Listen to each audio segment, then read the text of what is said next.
What's up guys, Everything Apple Pro here, from the guys that brought you the clone of the Samsung Galaxy S8 months before it was even released. In this video, I wanted to show you the latest one, the Samsung Galaxy S9. I know it's almost hard to believe that I got my hands on it this early, but let's go ahead and take a look at Samsung's latest creation through the eyes of the Chinese clone companies. So I'm very excited to see what's going to be different because officially the S9 is going to have two cameras on the back, the S9 Plus. The orientation is going to be a little bit different, slightly better bezel display, less bezels. So it's going to be very interesting to see it in the flesh, cloned for the first time. Let's check it out. All right, and here it is. As you can see, it's already been unboxed. Those guys just couldn't wait to get their hands on it over at US Customs, so they've already taken a look.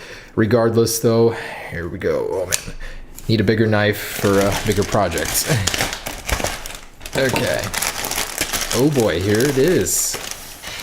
Very great looking packaging so far. The Galaxy S9 Plus. Does this mean that I'm getting the dual lens version? Wow, that looks very good for a clone.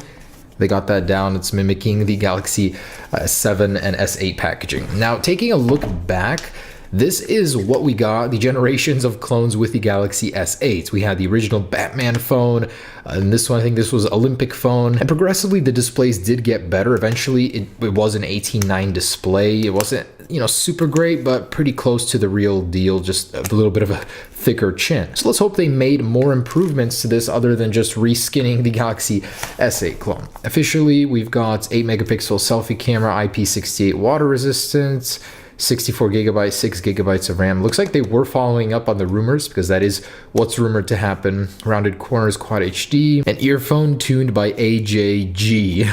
I think they meant to write AKG, but all right, there's already a dead giveaway. This is a clone. Regardless, let's jump in. So this slides off, and inside, let's check it out.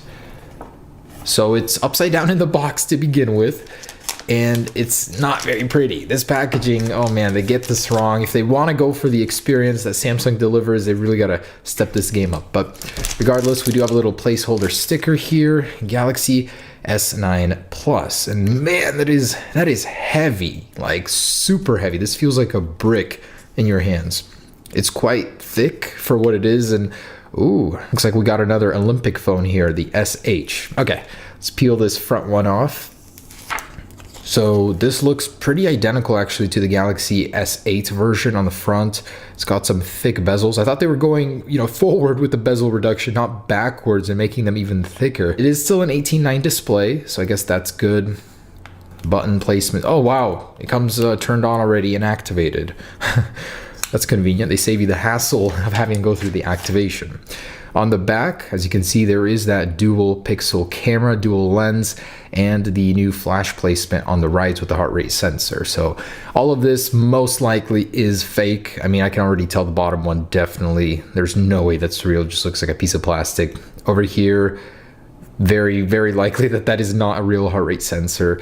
And it's got a bunch of junk down here that Samsung will definitely not do. So dead giveaway on the outside that this thing isn't real, but it does have a rough impression of it. I've just seen these floating around the internet where people are claiming they have the Galaxy S9 already.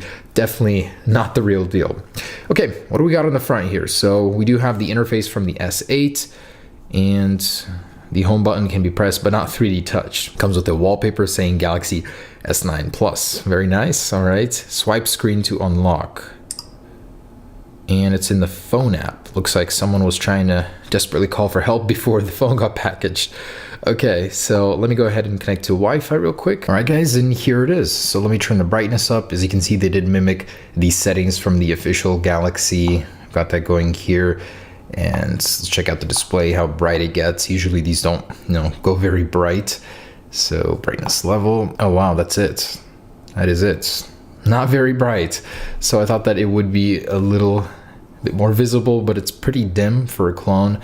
Although the quality, the resolution is quite good. So I can make out a lot of details, sharpness in there.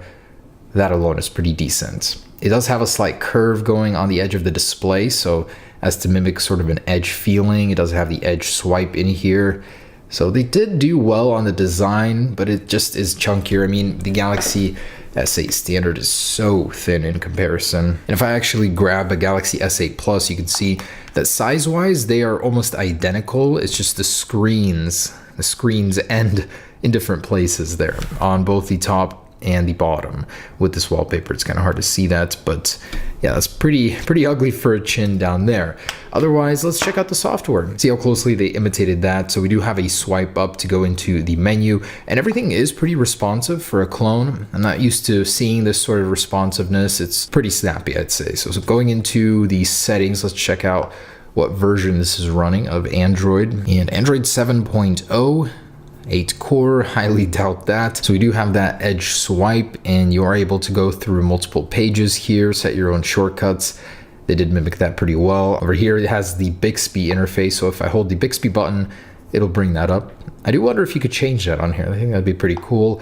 Pretty decent, I'd say. I mean, it's very responsive. I like that. This is Android, so it's not like they're trying to copy Android. The iPhone clones are trying to copy the skin of the iPhone. So it's pretty basic, standard, clean Android version on here. Nothing really to show you guys that they tried to mimic. But let's go ahead and see the power, raw strength of this thing, the GPU and CPU performance. While that's installing, let's check out what's in here.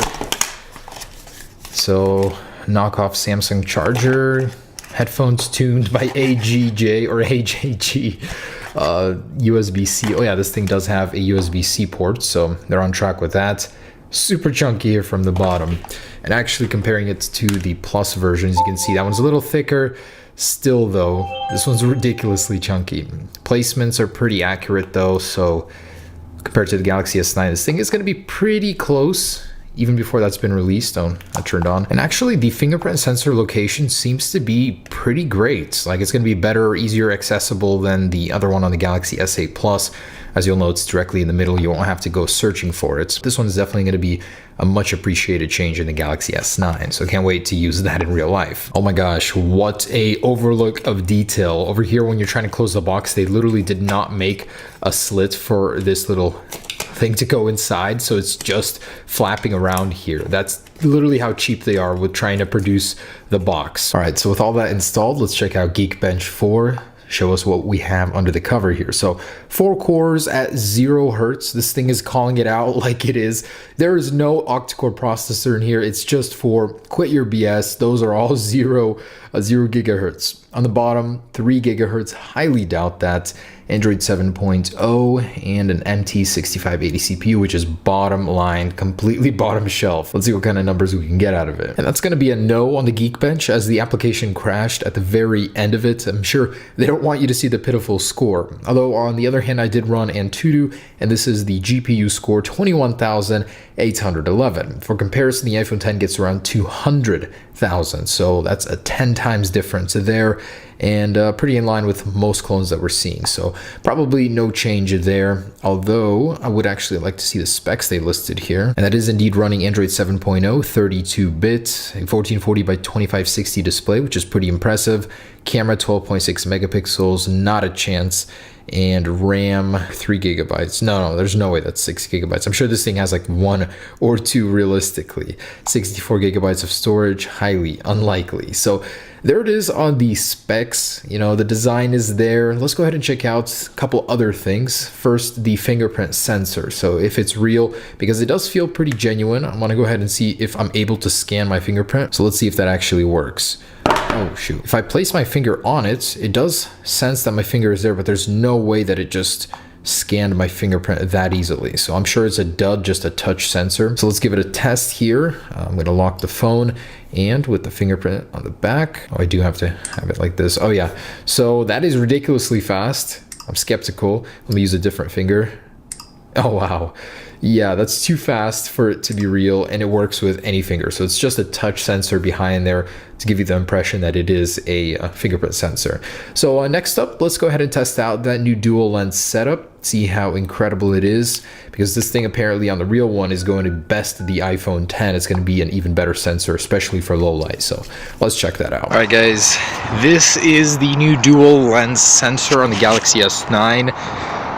It is mind-bending, simply warping time itself with how great it is. As you can see, the blur, reality cannot keep up with this dual lens setup camera from Android. I mean, wow.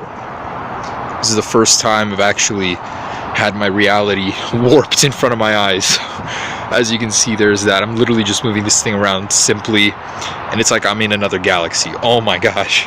No optical image stabilization, nothing to justify it. You need a lot of lights for video to be even remotely watchable. Otherwise, it starts blurring. And this is just like, I mean, yeah, it's getting a little dark, but it's not bad.